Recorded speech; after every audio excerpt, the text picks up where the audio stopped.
meus queridos, tudo bem? Vou gravar mais um vídeo aqui explicativo sobre o conceito de interações intermoleculares, porque eu considero essa uma das partes mais importantes da química, que vai explicar diversas reações, diversos fenômenos químicos que vocês vão estudar durante todos os anos do ensino médio, tá? Então, eu vou explicar novamente cada uma das interações mais importantes, né? São três as que nós estamos estudando.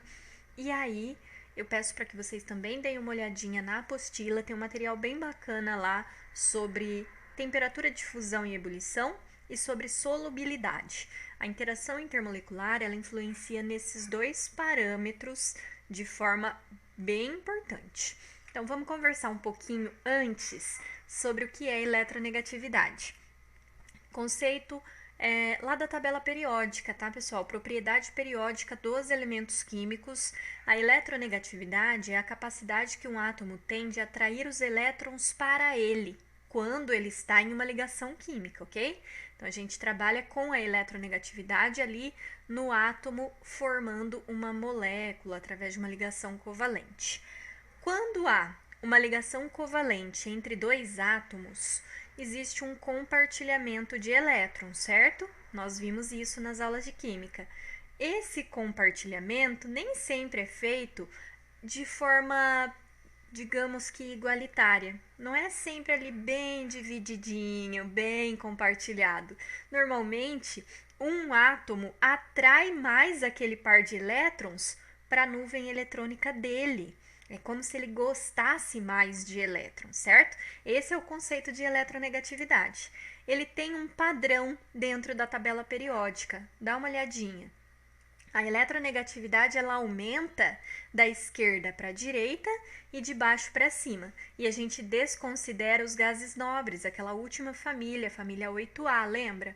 Vamos desconsiderar porque a eletronegatividade dos gases nobres é nula. Mas com essas flechas, a gente já chega numa observação bem importante. Os átomos mais eletronegativos de todos estão aqui nessa região de cima, do lado direito. Então, o átomo mais eletronegativo de todos é o flúor, depois vem o oxigênio e depois vem o nitrogênio. Para memorizar, a gente costuma falar que é o FON, né? Os átomos mais eletronegativos, FON. Flúor, oxigênio e nitrogênio. Tudo bem? Continuando, aqui, ó, localização dos três, né? Os mais eletronegativos de todos. E aí, nós vamos inserir essa propriedade periódica no conceito das moléculas, né? Das ligações covalentes, aí nessa parte do conteúdo, tá? Pensem o seguinte, vamos trabalhar aqui com moléculas que se formaram através de ligação covalente. Então, a gente precisa lembrar que a ligação covalente é aquele compartilhamento de 1, 2 ou 3 pares de elétrons, ok? A ligação covalente ela pode ser polar ou apolar. Vai depender dos átomos que estão fazendo essa ligação e da diferença de eletronegatividade entre eles. Por exemplo, na molécula de ácido fluorídrico, que é essa aqui da esquerda, HF, o que nós temos é o seguinte: uma ligação covalente simples entre átomos de hidrogênio e flúor. O flúor, como nós vimos no slide anterior, é o átomo mais eletronegativo de todos, da tabela, da natureza. É o mais eletronegativo. Então, o que vai acontecer, gente? Esse par de elétrons, ele não vai ficar tão bem dividido assim, tão bem compartilhado. O flúor vai puxar esse par de elétrons muito mais para perto dele, e com isso forma-se aqui, ó, ao redor do átomo de flúor, uma região rica em elétrons, porque ele puxa essa densidade eletrônica, né? Ele puxa esses elétrons que estão sendo compartilhados para mais perto dele. Consequentemente, a região do átomo de hidrogênio, ela fica deficiente de elétron, fica pobre de elétron, ok?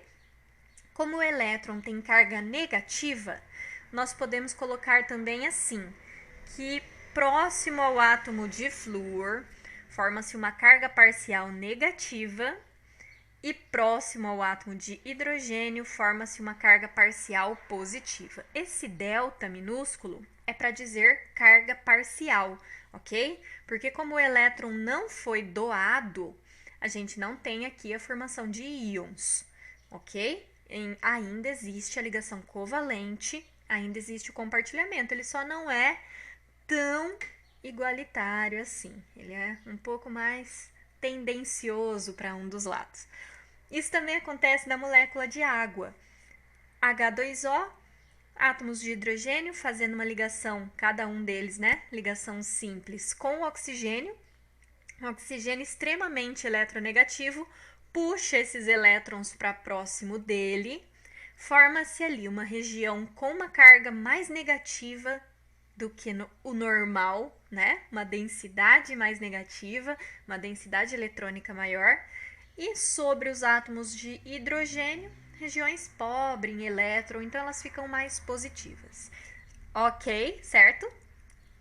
Gente, qualquer dúvida, manda mensagem, manda agora, assistindo o vídeo, me manda mensagem, a gente conversa, tá?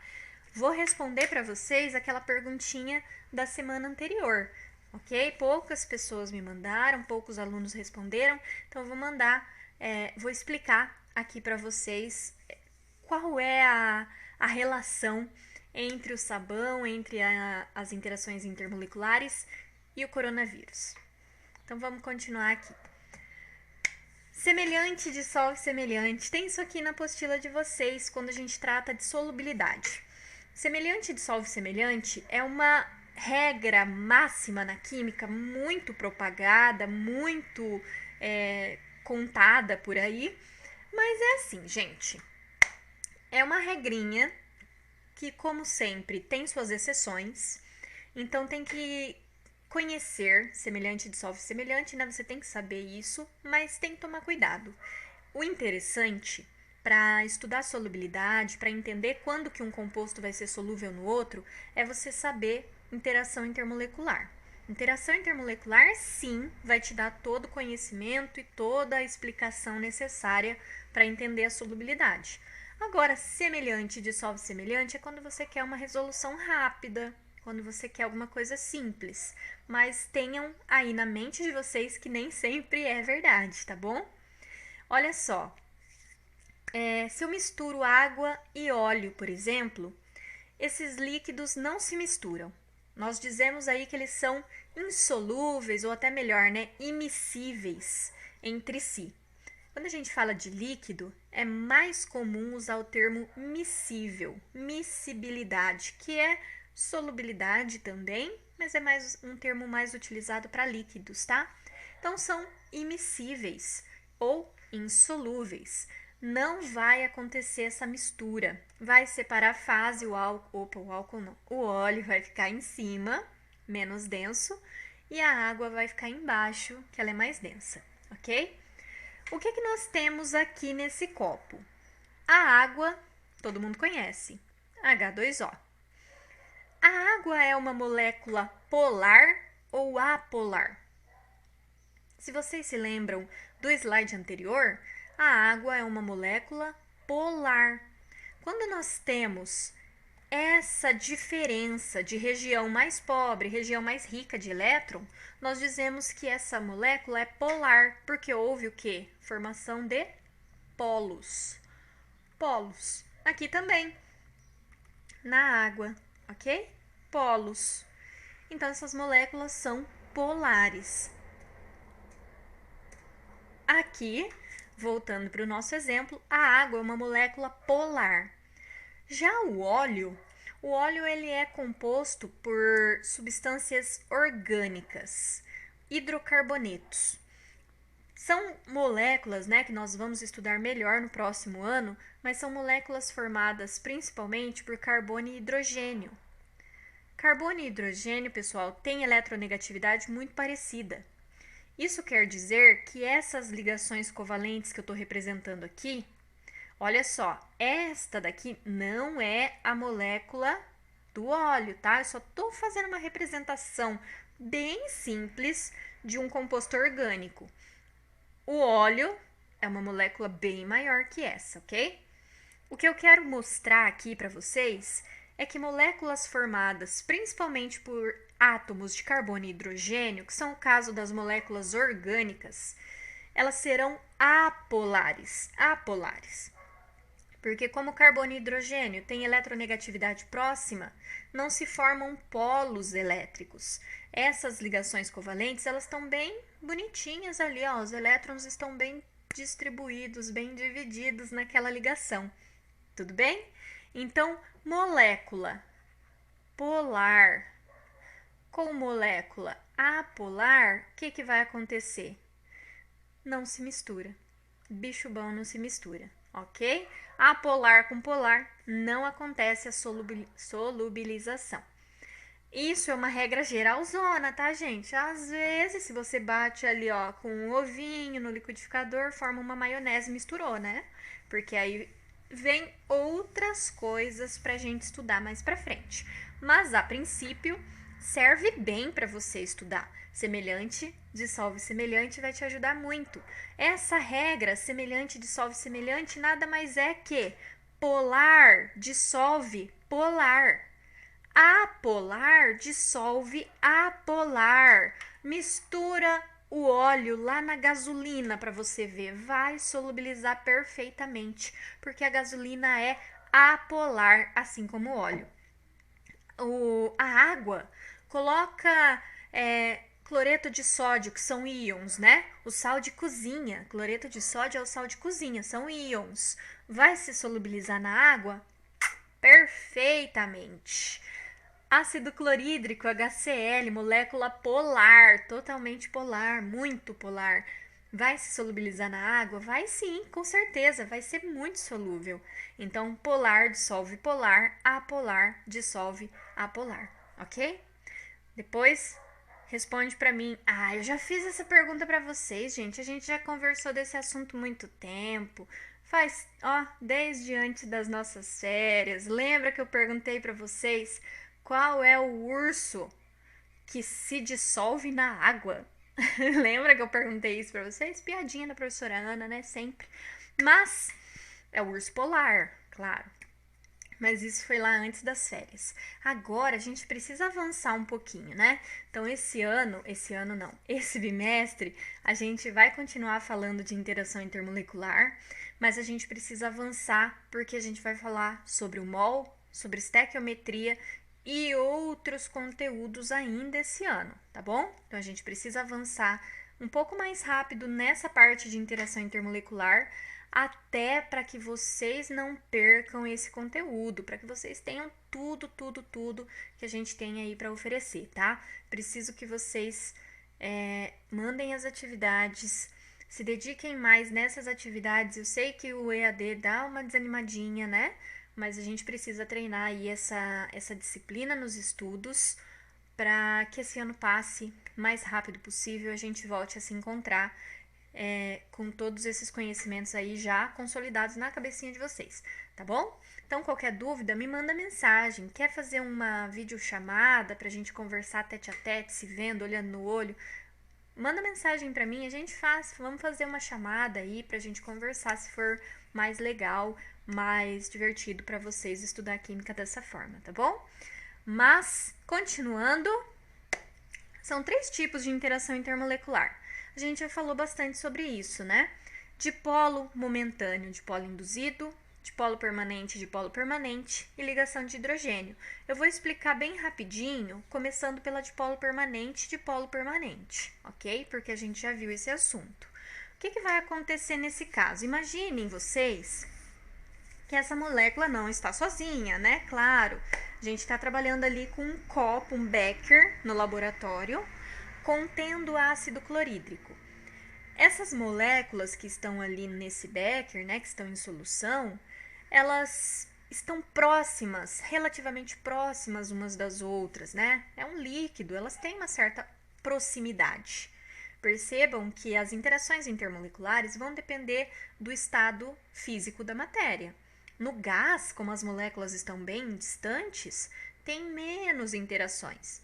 No líquido tem um pouco mais, que elas estão mais perto, e no sólido tem todas as interações possíveis, porque as moléculas estão ali, ó, uma do ladinho da outra, tá bom? O que vai acontecer no dipolo permanente, dipolo permanente? Só acontece entre moléculas, opa, escrevi errado, polares. Moléculas polares interagem dessa forma aqui. Por quê? Porque é a molécula polar que tem dipolo permanente. É ela que tem polo elétrico. Olha aqui, ó, carga parcial negativa, carga parcial positiva. Se tem polo elétrico, meus amores, vai agir como se fosse um ímã. Interação eletrostática. Essa região negativa, os opostos fazem o quê? Os opostos se atraem. Negativo com positivo vai fazer assim, ó, vem cá, meu amor, e vão ficar ali interagindo. Parte negativa de uma, carga parcial negativa de uma, carga parcial positiva da outra. Dipolo permanente, dipolo permanente. Só acontece entre moléculas polares. O que eu tenho a dizer sobre força? Dessas três aqui, essa é a intermediária. É justamente aqui, ó, essa ordem de força de interação. Ela é intermediária.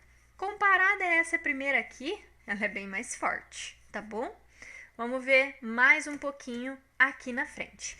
O que vai acontecer quando você trabalha com molécula apolar? Como lá no caso do óleo, da gasolina, compostos normalmente orgânicos ali, carbono, hidrogênio, são bem apolares. O que vai acontecer?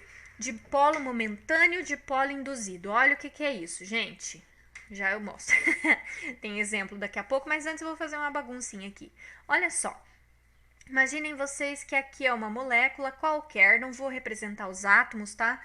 Vou fazer essa elipse para representar que a molécula está ali dentro e essa elipse, digamos que seja a nuvem eletrônica, tá? Todos os elétrons dos dois átomos, ou quantos forem, eles estão aqui dentro, ok? Olha só, gente, o que vai acontecer durante a movimentação eletrônica? Os elétrons, eles nunca ficam parados, eles ficam orbitando. Então, numa ligação covalente, como há compartilhamento de elétrons, esses elétrons eles orbitam a nuvem eletrônica de um átomo, daí eles voltam, vão para o outro, voltam, vão para o outro. Eles ficam ali, né? Por isso que a gente chama de nuvem eletrônica, porque os elétrons têm essa certa movimentação quando eles estão nessa ligação covalente. Tudo bem? Durante essa movimentação, eu quero que vocês imaginem que os elétrons eles vieram para esta região aqui. Eles estão se movimentando. Uma hora eles vão estar aqui. Tudo bem? Durante o movimento, o elétron veio para cá. Como ele veio para cá, essa região aqui ficou pobre em elétron, porque eles estão lá do outro lado. Ela ficou positiva, tá bom? É temporariamente, tá, gente? Isso aqui é muito rápido, por isso que ela é momentânea. Formou-se um dipolo? Formou.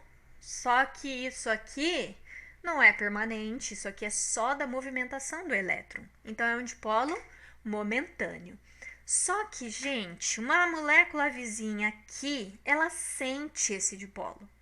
O dipolo, por mais rápido que ele seja, por mais momentâneo que ele seja, ele vai ser sentido pela molécula vizinha. Automaticamente, ela já vai se orientar. Ela já vai mandar os elétrons para o outro lado, aqui vai ficar positivo para poder interagir. Tudo bem? Então, dipolo momentâneo. E esse aqui foi dipolo induzido. A primeira molécula induziu a separação de cargas da outra. Acho que já ficou bem claro para vocês que isso aqui, como é algo rápido, né? Ali só dependente daquela movimentação do elétron, isso aqui é extremamente fraco, muito, muito fraco. Dipolo momentâneo e dipolo induzido é uma interação fraca. Só que aí tem uma curiosidade interessante, gente. Lembra que eu falei que acontece bastante em compostos orgânicos formados por carbono e hidrogênio? Vou dar 3 exemplos para vocês. Imaginem esses três compostos, são só três, tá? É que eu repeti para formar os parezinhos aqui. Três compostos. O primeiro é o gás de cozinha, é o propano que está lá dentro do botijão, tá? GLP, gás com efeito de petróleo. Tá dentro do botijão de gás, temperatura ambiente, esse cara aqui é gás, gasoso, tá na fase gasosa, ok? Esse aqui do meio é a mesma molécula, tá? Só repetir. É a gasolina. Esse aqui é o isoctano, é a molécula mais em maior quantidade lá na gasolina do posto de combustível, tá bom? A temperatura ambiente está como a gasolina? Líquida. Esse aqui tava gás, esse aqui tá líquido. E esse aqui é o octadecano. Tem 18 carbonos esse composto aqui. Ele é usado no piche para fazer asfalto. Temperatura ambiente, ele tá sólido. Mas aí eu pergunto para vocês, seguinte, interação intermolecular tem tudo a ver com ponto de fusão e ponto de ebulição. Por que todas essas moléculas têm o mesmo tipo de interação, que é a dipolo momentâneo e dipolo induzido, que é fraca, mas cada uma tem um ponto de fusão, um ponto de ebulição bem diferente das outras. Tanto que uma tá sólida, a outra tá líquida e a outra tá gasosa na mesma temperatura. E aí eu vou dizer uma coisa para vocês. Primeiro, qual é a relação entre a interação intermolecular e o ponto de ebulição, por exemplo? Como eu disse para vocês lá, alguns slides atrás, líquido, molécula está próxima, tem como interagir. Tem até uma boa quantidade de interação intermolecular. Molécula na fase gasosa, elas estão muito afastadas e muito agitadas. Lembra dessa definição? Como elas estão muito afastadas, as interações elas foram quebradas, elas já se romperam, já não tem mais tanta interação intermolecular. Isso quer dizer que quando você aquece um líquido e vai levando ele até o ponto de ebulição, onde ele começa a evaporar e ir para a fase gasosa, o que você está fazendo? Você está quebrando a interação intermolecular. Por isso que você tem que aquecer, né? Você tem que ceder energia para aquela molécula. Porque você vai quebrando, vai agitando, até que rompem-se essas interações intermoleculares e ela vai para a fase gasosa. Essas moléculas vão para a fase gasosa. Quanto mais forte a interação, mais difícil é para levar para a fase gasosa, mais difícil é de quebrar. Concordam comigo? Se a interação é muito forte, gaguejei. Se a interação é muito forte, é mais difícil de quebrar, precisa de mais energia, e aí o ponto de ebulição é alto, precisa de mais temperatura para poder romper. Quando a interação é fraquinha, qualquer coisinha ela se rompe. E aí, numa temperatura mais baixa, você consegue levar essa substância para a fase gasosa, ou seja, o ponto de ebulição vai ser menor. Tudo bem, entendi isso aí, professora. Interação forte, interação fraca, beleza, mas essa aqui é fraca, fraquinha, e todos esses compostos fazem o mesmo tipo de interação, só que fazem numa quantidade diferente. Aí que tá o segredo. Aqui tem 3 átomos de carbono só, tem um pouquinho aqui, né, de hidrogênio, 3, 4, 5, 6, 7, 8 hidrogênios, tá? Faz pouca interação e ela é fraca. Vixe, ponto de ebulição bem baixinho, fácil de quebrar. Já no caso da gasolina, são 8 átomos de carbono, uma pancada de hidrogênio. Então, ela faz mais interações intermoleculares porque tem mais átomos para interagir, certo? Ponto de ebulição ali, ó, já intermediário, porque já é um pouquinho mais difícil de quebrar. Agora, no octadecano, gente, um monte de interação. Apesar dela ser fraquinha, apesar de ser uma interação fraca, mas em grande quantidade, ela fica forte. A união faz a força. Não faz só açúcar, tá vendo? É isso. Primeira explicação, então, aqui, ó, faz parte lá do conteúdo de química orgânica, mas é bem importante para vocês entenderem também, que é o primeiro conteúdo aí da nossa apostila. Que número que é? Deixa eu ver. 7. Nossa apostila 7. Não sei se a apostila de vocês é igual a que eu recebi aqui, mas a minha tem o número 7 na capa. Gente, continuando rapidinho, eu queria falar rápido e eu me estendo, né? Ligação de hidrogênio é um tipo de dipolo permanente específico, né? Com uma característica bem definida. Ligação de hidrogênio é só com molécula polar. Então, parece com a dipolo permanente. Só que ela tem uma característica bem curiosa aqui, ó, bem específica, que é hidrogênio ligado a átomo do Fon. Olhou para a molécula, tem hidrogênio ligado a um desses 3 átomos, não é dipolo permanente, vai ser ligação de hidrogênio. Livros antigos vão apresentar esse nome como ponte de hidrogênio. Não se fala mais desse jeito. Fala ponte de hidrogênio perto do químico e chega arrepia. Ligação de hidrogênio, tá bom? H2O tem hidrogênio ligado a um dos átomos do Fon? Tem. Na água tem hidrogênio ligado ao oxigênio. Vai se ligar, vai interagir através de ligação de hidrogênio. Aqui, ó. Ligação de hidrogênio mantém as moléculas de água bem unidas ali, bem bonitinha. Curiosidade para vocês, na fase sólida tem muita interação intermolecular. A água forma um hexágono com todas as interações intermoleculares. Quando ela está na fase sólida, forma-se um hexágono. Então, ela ocupa um volume maior quando ela está na fase sólida, devido às interações intermoleculares, vai ocupar um volume maior. E com isso, a água sólida tem densidade menor que a água líquida, porque densidade é massa sobre volume. Se está ocupando um volume maior, a densidade cai. E graças a isso aqui, forma-se o gelo na superfície dos lagos, por exemplo, impede que congele o oceano todo. Que mais? Por isso que o iceberg flutua, por isso que o gelo flutua no seu copo. Tem várias curiosidades da água, são explicadas pelas interações intermoleculares, tá? Parece que eu gosto desse assunto? Eu gosto bastante. Por que o etanol prefere a água? Já expliquei isso em outro vídeo, né? Etanol, ele tem uma parte polar e uma parte apolar. Com isso, ele interage bem com a gasolina e também interage bem com a água. Só que aí tem um detalhe importante: o tipo da interação intermolecular. Quanto mais forte, melhor. Com a água, o etanol forma ligação de hidrogênio. Com a gasolina, ele faz interação de polo momentâneo e de polo induzido. Qual que é mais forte? Ligação de hidrogênio é a mais forte de todas. Então, o etanol sai da gasolina e vai para a água. Prefere a água, tá bom?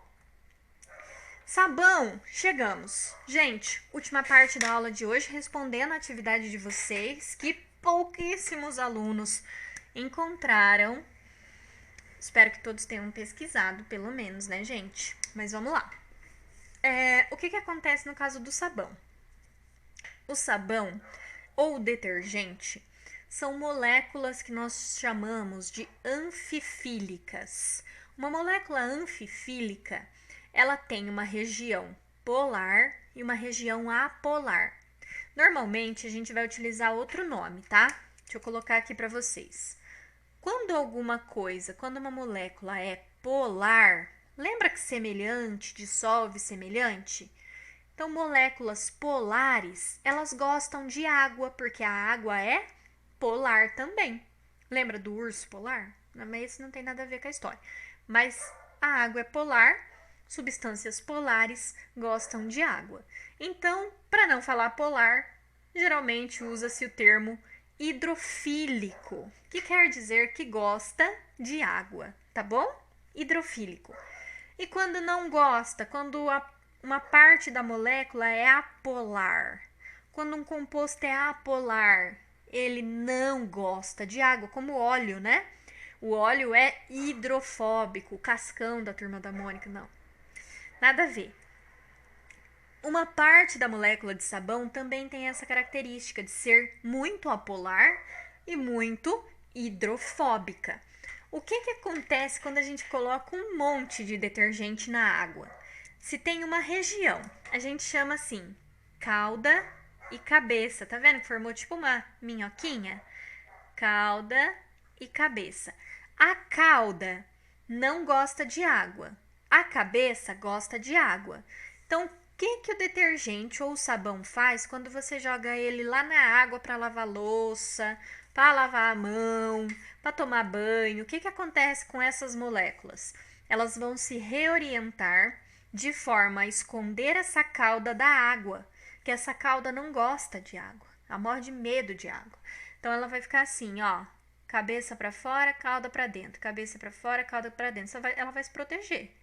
Cabeça, cauda, cabeça, cauda, cabeça, cauda. Essa esfera formada, que na verdade aqui eu fiz em 2 dimensões, mas é uma esfera. Isso aqui se chama micela. Micela. Olha que interessante. Ali dentro, ó, tá vendo que aqui formou um espacinho? Ali tem 2 curiosidades. Primeiro, que aquele espacinho formado, ele é muito hidrofóbico. Então, gordura pode entrar ali, sujeira pode entrar ali, óleo pode entrar ali. E é por isso que o sabão lava. Porque a gordura, imagina que você passou shampoo no seu cabelo. A oleosidade, né, essa gordura que está ali no nosso couro cabeludo, vai no interior da micela. A cabeça, né, que tá aqui fora, ó, as cabecinhas aqui, ó, elas gostam de água. Quando você liga o chuveiro, a água carrega embora essa micela. E a sujeira tá ali dentro, vai embora junto, tá bom? Outra curiosidade é que dentro dessa micela, aqui nesse espacinho, também pode ser aprisionado gás oxigênio. E aí forma-se espuma, tá bom? Por isso que quando a gente passa detergente, sabão, alguma coisa, forma-se espuma. Aqui tem uma micela bonitinha, né, melhor desenhada, com as cabecinhas todas para fora, hidrofílicas, gostam de água, estão ali interagindo, ó, com as moléculas de água ao redor. E dentro, uma região bem hidrofóbica, que não gosta de água, mas carrega a sujeira embora. Por que quando a gente lava a mão com sabão, a gente consegue matar, não é correto usar esse termo, tá? Inativar o coronavírus. Porque o coronavírus, assim como diversos vírus, né, que vocês estudam muito melhor com a professora Maiara, eles são formados por RNA, né? Tem ali a informação genética dele, e ela está protegida pelo que nós chamamos de envelope viral. Esse envelope viral, ele é constituído de glicoproteínas, né, de proteínas, e também de lipídios. Então, esse envelope viral normalmente é uma camada lipídica. O lipídio, meus amores, olha o tanto de carbono e hidrogênio que esse cara tem. O lipídio é uma gordura. Lipídios são gorduras, óleos e gorduras, ok? Então, com toda essa quantidade de carbono e hidrogênio, obviamente os lipídios são moléculas muito hidrofóbicas. Eles são levados pela micela ali no interior dela, assim como acontece quando você lava o seu cabelo e lava um prato. Essa gordura é levada embora e com o envelope viral destruído, todo o material genético do vírus é liberado, escorrega ali para fora e ele é desativado, inativado, tá bom? É isso que acontece. É claro que a explicação bem biológica, em termos biológicos, vocês podem pedir para a professora Maiara, né? Se é ali mais do conhecimento, mais da alçada dela a parte de vírus, mas o que eu tenho para contribuir com vocês é justamente essa parte de interação intermolecular. A parte interna das micelas, que são formadas ali pelo sabão, elas interagem perfeitamente com o envelope viral, com essa parte lipídica dos vírus. Tudo bem, gente? Deu para entender? Concluo a aula por aqui.